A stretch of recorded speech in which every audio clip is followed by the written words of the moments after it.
মানুষ মানুষের জন্য, জীবন জীবনের জন্য একটু সহানুভূতি কি মানুষ পেতে পারে না? এই ভিডিওটা কন্টিনিউ করলে বুঝতে পারবেন মানবতা। কোটি টাকার মালিক হলেও এই মানুষটা অন্য হাতে গোনা 10 জন বড় লোকের মতো না। এর কারণ কি জানেন?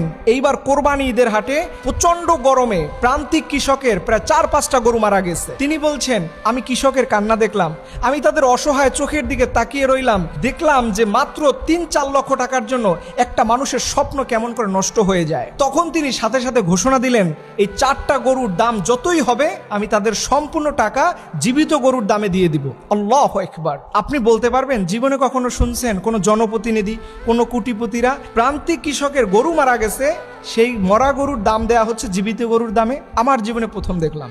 দেখেন, একজন মানুষকে ভালো বলতে তো কোনো দোষ নাই, তার জন্য দোয়া করতে তো কোনো দোষ নাই, কিন্তু আমাদের মন কৃপণ, আমরা দোয়া করতে চাই না, ভালো বলতে চাই না। দেখেন, ফাহিম আল চৌধুরী তার মায়ের যেমন দোয়া পেয়েছেন, তার মা তার জন্য শুধু টাকা হোক এই দোয়াই করেন নাই, তার মা হয়তো তার জন্য এই দোয়াও করেছেন যে আল্লাহ আমার ছেলেটা যেন মানুষের জন্য ভালো মানুষ হয়, মানুষের দুঃখে কষ্টে যেন সে মানুষের পাশে দাঁড়ায়। এটা আমি কোনো ভাষায় ব্যাখ্যা করতে পারবো না। একটা গরু একটা মানুষের জীবনে কত স্বপ্ন থাকে, সেটাকে শহরে নিয়ে আসে এবং সেই গরুটা যখন মারা যায়, এটা যার যায় সে বুঝে যে এটা যাতনা কত। এর জন্য এই কোরবানি শুধু আমাদের গোশত খাওয়া শিখায় না, এই কোরবানি শিখায় অপরের দুঃখ ভাগাভাগি করে নাও, তার বিপদের তুমি সাথী হও, তার কষ্টের দিনে তুমি বন্ধু হও।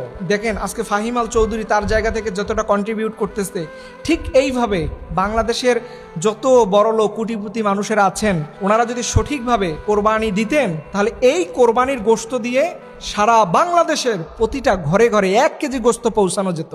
কিন্তু জানেন, এই যে কোরবানি যাচ্ছে, অনেক ঘরে 1 টুকরা গোশত থাকবে না, এটা আমাদের জন্য আফসোস।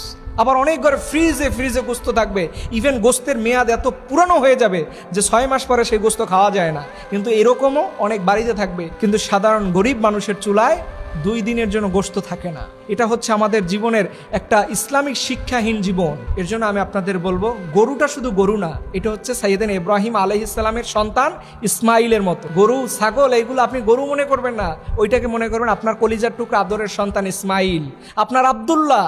এটাকে যখন সন্তানের ফিল করবেন, এর জন্য ইব্রাহিম আলাইহিস সালামের জীবনের শিক্ষা হলো আল্লাহকে খুশি করার জন্য সাইয়েদনা ইসমাইলকে তিনি বেছে নিলেন। সুবহানাল্লাহি ওয়া বিহামদি। আল্লাহ রাব্বুল আলামিনের কাছে আমরা হৃদয় থেকে দোয়া করি, রব্বুল আলামিন যেন আমাদের সবার কোরবানিকে কবুল করুক, এবং যারা জীবনে কোরবানি দিতে পারি নাই, আল্লাহ যেন